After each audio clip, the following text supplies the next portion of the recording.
ये सबसे पहले ना ये वाला जो डायग्राम है ना अपने दिमाग में बिठा लेना।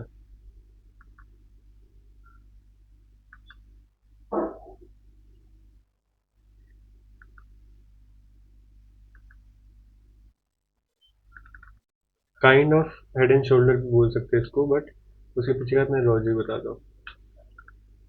ठीक है, इसमें क्या बन रहा है, पहले तो प्राइस सपोज इस तरह से आते जा रहा है, ठीक है, ऊपर स्विंग हाई बनाता हुआ लो बचता हो जा रहा है। बट यहाँ पे क्या किया इसने, ये स्विंग हाई लेने के बाद प्राइस अगर जाके प्रीवियस स्विंग लो भी ले, ठीक है, तो ये जो बनता है ना अप मूव, बेसिकली यहाँ ऑर्डर ब्लॉक बनता है। ठीक है, क्यों? क्योंकि प्राइस में हमें चाहिए लिक्विडिटी, तो पहले इसने ये वाली लिक्विडिटी ली और फिर उसके बाद जाके इसने क्या किया, स्ट्रक्चर शिफ्ट किया, है ना। इसलिए मैं इसको ऑर्डर ब्लॉक बोल रहा हूँ, दो कंडीशन इसने फिलफिल कर दी। अब यहाँ पे गौर से देखना, स्विंग नहीं, यहाँ पे नहीं स्विंग बना, एक मिनट। हाँ, ये इनसाइड कैंडल ना इसके लो पे लिया नहीं अभी तक, तो ये स्विंग हाई बना, ये स्विंग लो बना, है ना। फिर ये स्विंग हाई बना, ये दिख रहा है, ये इस तरह से जाता हुआ। ठीक है, अब इनसाइड कैंडल को मैं अवॉइड कर रहा हूँ अभी के लिए, तो इसको मैं अगर यहाँ रख दूँ, ये स्विंग लो यहाँ बना दूँ, ये स्विंग हाई यहाँ बन गया और फिर ये हो गया। ठीक है, ये सेम चीज़ है यहाँ पे। ठीक है, इसने क्या किया पहले, यहाँ पे क्या किया,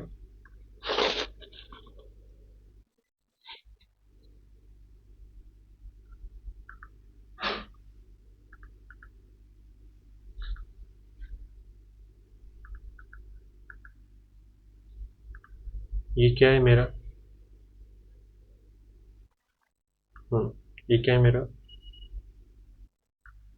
ये क्या हुआ यहाँ पे, हाई पे क्या होता है,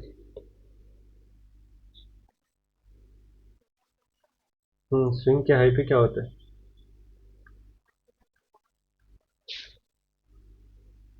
स्विंग के हाई पे क्या होता है, हम्म, और स्विंग के लो पे क्या होती है। हम्म, ठीक है, अब जब प्राइस इस तरह से ऊपर जा रहा है, इसमें ये लो क्या हो रहा है, सेफ है राइट, सेफ है राइट। अब जैसे ही ये प्रीवियस स्विंग को ब्रेक करता है, हम उसको क्या बोलते हैं, राइट, यहाँ पे क्या होता है हमारा स्ट्रक्चर, स्ट्रक्चर शिफ्ट होता है राइट। अब ये मेरा क्या था, स्विंग, स्विंग क्या था, ये हाई था, यहाँ पे क्या थी, लिक्विडिटी। ठीक है, प्राइस ने पहले इसकी लिक्विडिटी ली पूरी जाके ऊपर, अब प्राइस नीचे आ गया और प्राइस ने क्या किया, यहाँ पे क्या किया, हाँ, मतलब क्या हो गया, नहीं यहाँ पे क्या हो गया, लाइन से जाएंगे पहले, यहाँ पे क्या हो गया मेरा, हाँ, मतलब क्या होता है, बेरिश स्ट्रक्चर शिफ्ट हो गया। ठीक है, अब बेरिश साइड में जाएगा मेरा स्ट्रक्चर। ठीक है, तो सेम चीज यहाँ क्या होगी, ये क्या हुआ, इसने स्विंग हाई को हंट किया, हाँ, फिर यहाँ पे क्या किया, हाँ, यहाँ पे क्या हो गया, स्ट्रक्चर शिफ्ट हो गया, इंड्यूसमेंट नहीं किया, हाँ। तो अब मेरा पहला क्राइटेरिया क्या था ऑर्डर ब्लॉक का, लिक्विडिटी चाहिए मुझे, तो यहाँ पे लिक्विडिटी मिली मुझे। पहली चीज हम लोग क्या देख रहे थे, अपोजिंग लिक्विडिटी, है ना, अपोजिंग लिक्विडिटी समझी, अपोजिंग समझे, हाँ, अपोजिंग लिक्विडिटी। ठीक है, अब डाउन साइड में अपोजिंग लिक्विडिटी कैसी रहेंगी, अगर सपोज ये सपोर्ट है और यहाँ से मुझे अपसाइड करना है, तो अपसाइड अगर जा रहा है तो अपोजिंग लिक्विडिटी क्या थी, ये थी मेरी डाउन साइड की ना, क्योंकि अपसाइड का ट्रेड लेना है, अपसाइड के according opposing liquidity down side की होती है, तो ये डाउन साइड की लिक्विडिटी अगर लिया तो इस तरफ मेरा ऑर्डर ब्लॉक बनेगा। इस केस में इसने अप साइड की लिक्विडिटी लिया तो ये वाला मेरा ऑर्डर ब्लॉक बन रहा है, मतलब ये जो अप साइड का मूवमेंट आया इधर।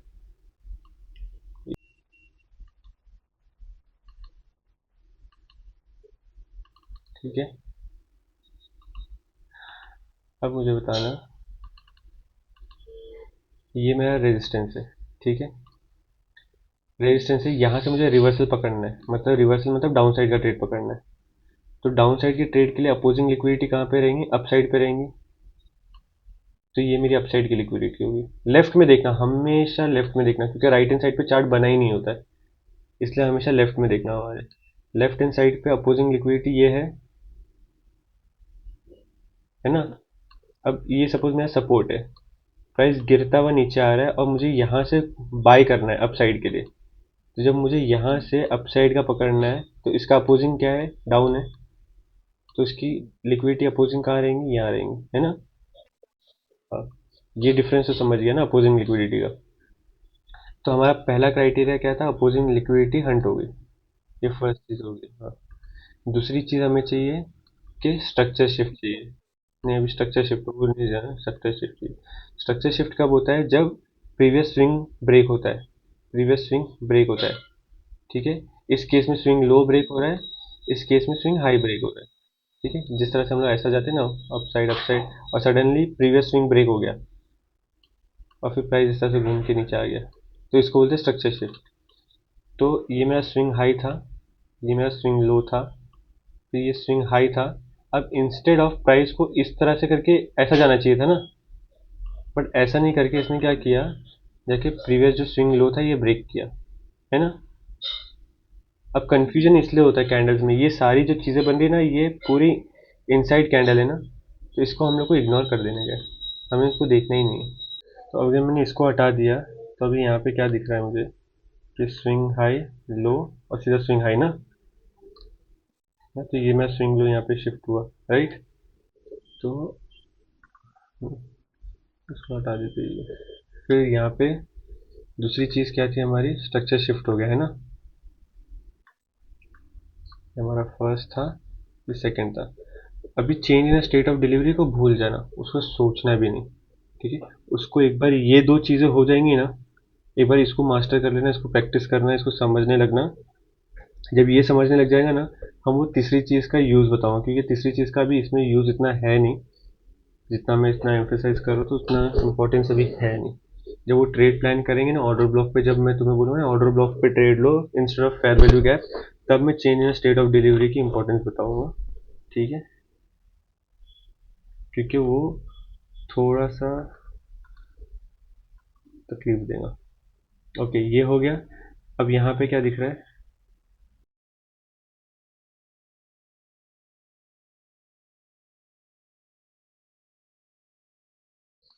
क्या दिख रहा है वहाँ पे,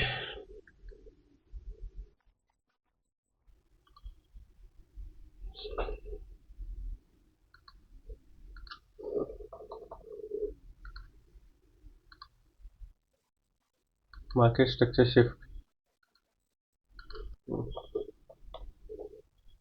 ठीक है।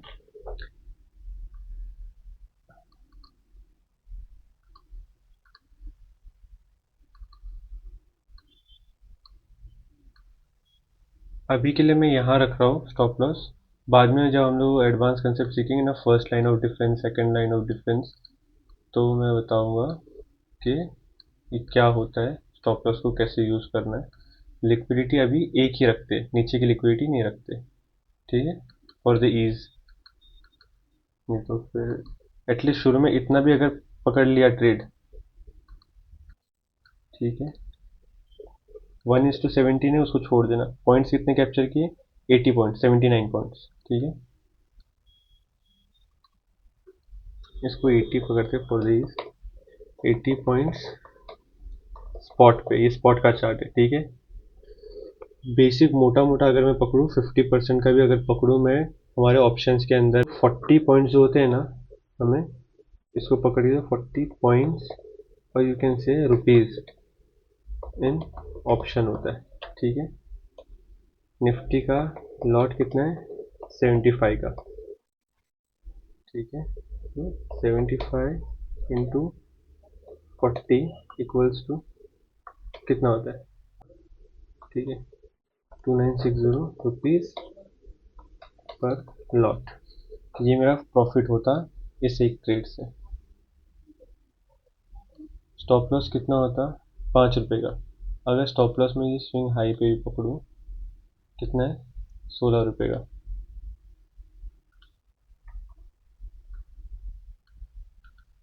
अगर सपोज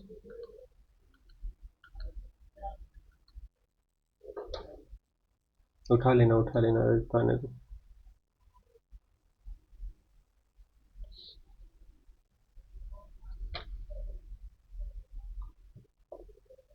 16 टू 20 रुपीज़ पकड़ते हैं, तो 20 पॉइंट्स पकड़ के चलते हैं इसको।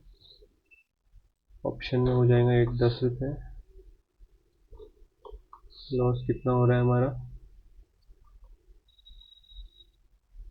50 रुपीज़ पर लॉट। ठीक है, ये कैलकुलेशन समझा? तो हाँ, तो ट्रेड लेता हूँ ये चीज़ें पता होनी चाहिए कि स्टॉप लॉस मेरा कितना जा रहा है, तो मेरे को कितना पैसा देना है, टारगेट मेरा कितना होना है, कितना प्रॉफिट हो सकता है। प्राइस अगर बीच में से भी घूम गया तो हमेशा याद रखना, इसका 50% हमेशा मार्क करके रखना। सपोज यहाँ से ट्रेड लिया यहाँ तक मैंने, यार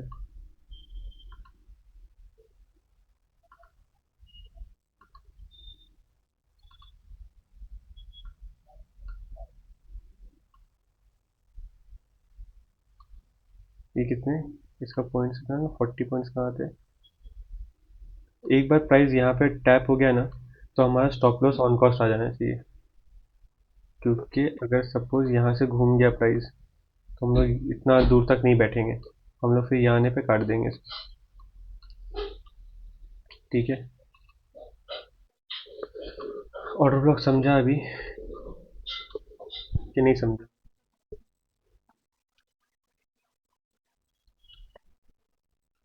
हम्म, तो ये एक एंट्री मॉड्यूल होता है, one of the entry module. ठीक है, इसको ढूंढने की कोशिश करना, रिवर्सल जब भी पकड़ना है। ठीक है, स्टॉप लॉसेस अगर हंट होते हैं इसमें तो कोई प्रॉब्लम नहीं, छोटा मोटा स्टॉप लॉस जाएगा। 10 से 20 रुपये का स्टॉप लॉस पकड़ के चलना, 40 से 60 रुपया 70 रुपये जितना ही मिल गया उतना टारगेट पकड़ के चलना। ये एक बार ये रिस्क मैनेजमेंट भी अगर फॉलो किया ना, कि 10 से 20 रुपये का स्टॉप लॉस देना है हर ट्रेड में, और कम से कम 50 से 60 पॉइंट का प्रॉफिट लेना है हर ट्रेड में, तो 1:3 अपने आप हो जाता है ये। ठीक है, तो ये भी अगर डेली भी फॉलो किया ना, तो 10 ट्रेड भी अगर लिए, 10 में से अगर 6 भी लॉसेस हो रहे, तो 6 रुपये जा रहा है, और 4 भी प्रॉफिट हो रहे हैं, तो 12 रुपये आ रहा है, तो नेट प्रॉफिट 6 रुपये आ ही रहा है घर में। तो ये अभी के लिए ये फॉलो करना सिर्फ।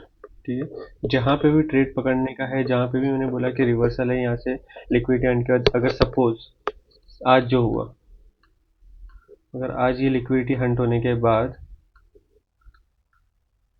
ये वाली लिक्विडिटी थी ना हमारी, सपोज ये लिक्विडिटी हंट हुई, ठीक है, ऊपर वाला स्विंग यहाँ पे, तो हम लोग को वेट करना है कि प्राइस एक और एक स्विंग बनाए। ठीक है, स्विंग बनाए और फिर ये स्विंग को चेंज करे, तो यहाँ पे क्या होगा, opposing liquidity Hunt, market structure shift, ये पूरा क्या रहेगा मेरा ऑर्डर ब्लॉक। इसके बाद मुझे क्या चाहिए, ये पूरे लेग में एक डिस्प्लेसमेंट मतलब फेयर वैल्यू गैप चाहिए।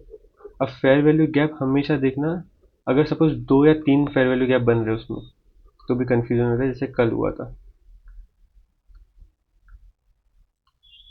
कहाँ है कहाँ है कहाँ, यहाँ है। ये मेरा यहाँ पे स्ट्रक्चर शिफ्ट हुआ था, नहीं नहीं यहाँ पे नहीं है।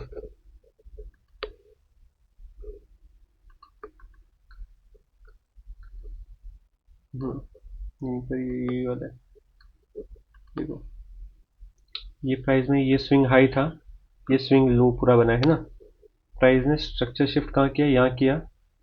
ठीक है ना, ये स्ट्रक्चर शिफ्ट करने के बाद यहाँ पे डिस्प्लेसमेंट है ये, फिर यहाँ पे भी डिस्प्लेसमेंट है, और यहाँ पे नीचे भी डिस्प्लेसमेंट है। जब इस तरह से 3 4 डिस्प्लेसमेंट है, जो सबसे नीचे वाला डिस्प्लेसमेंट रहेगा ना, उसका वेट करना। अगर प्राइस उसको टैप किया, ट्रेड लेना, अगर उसको टैप किए बिना ऊपर से घूम जाए ना, छोड़ देने का। ऐसा होगा, ऐसा होगा कि घूम जाएगा तो ट्रेड छोड़ देने का।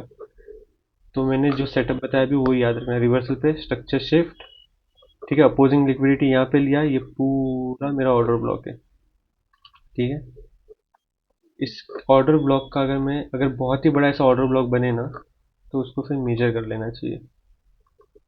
ठीक है, ये पूरा डाउन कैंडल है, ये 50% आया, 50% पे 50% से टैप होकर ऊपर गया। बहुत बड़ा ऑर्डर ब्लॉक रहेगा उसका 50% ले लेने का, छोटा ऑर्डर ब्लॉक रहेगा तो पूरा ले सकते हैं।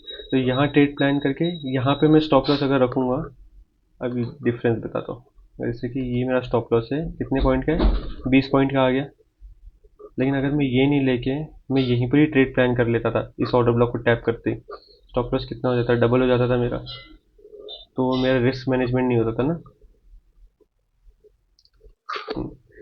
तो स्टॉप लॉस अगर बड़ा है तो उसका 50%। अब समझो ऑर्डर ब्लॉक, सिर्फ रिवर्सल पे ऑर्डर ब्लॉक ढूंढना, सिर्फ रिवर्सल पे, सिर्फ रिवर्सल पे। ये क्या था, ठीक है, यहाँ पे क्लोजिंग नहीं दिया तो स्विंग हाई से, ये क्लोजिंग कहाँ आ रही है यार,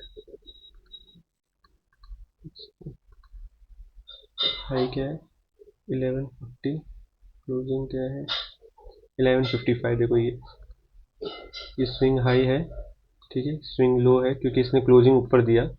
यहाँ पे क्या हो गया, स्ट्रक्चर शिफ्ट हुआ, अपोजिंग लिक्विडिटी हंट हुई। तो ये जो अप कैंडल जितनी बनी ना मेरी, ये सिर्फ अप कैंडल है, ये वाली नहीं, ये मेरा ऑर्डर ब्लॉक था। ठीक है, और यहाँ पे एक डिस्प्लेसमेंट था, प्राइस आया ही नहीं उस तक, प्राइस आया ही नहीं, ट्रेड बना ही नहीं है। अगर आता तो ट्रेड बन जाता था। अभी इसके अंदर दूसरे तरीके होते हैं ट्रेड लेने के, वो अलग अलग तरीके के ब्लॉक्स होते हैं, तो फिर मैं बाद में बताऊंगा वो सब क्या होते हैं। ठीक है, तो कभी कभी ऐसा भी हो जाएगा मौका कि ट्रेड नहीं मिलेगा, ट्रेड छूट जाएगा, या ऑर्डर ब्लॉक तक भी नहीं आया, ना ही ये वाले गैप तक आया प्राइस। आ जाता तो मेरा ट्रेड बन जाता था। तो अगर नहीं आया छोड़ देने का, भले से मूव चलता जाए चलता जाए चलता जाए। ठीक है, यहाँ बन रहा था क्या, ये बना, ये है। ठीक है, स्ट्रक्चर शिफ्ट यहाँ हुआ। ठीक है, और यहाँ से ये जो डाउन कैंडल है या फिर ये वाली पकड़ लो, तीनों कैंडल, ये मेरा ऑर्डर ब्लॉक है। ठीक है, प्राइस इस तक आया ही नहीं, प्राइस ने अगले दिन सीधा गैप डाउन ओपन किया, किसके नीचे किया, इस ऑर्डर ब्लॉक के सीधा नीचे ओपन किया। तो ये ऑर्डर ब्लॉक मेरा वॉइड हो गया, खत्म। तो डेली अगर उसको ऑब्जर्व करेंगे ना, तो अपने आप सारे मॉडल्स बनते जाएंगे, and you will start understanding कि कैसे ट्रेड प्लान करनी है।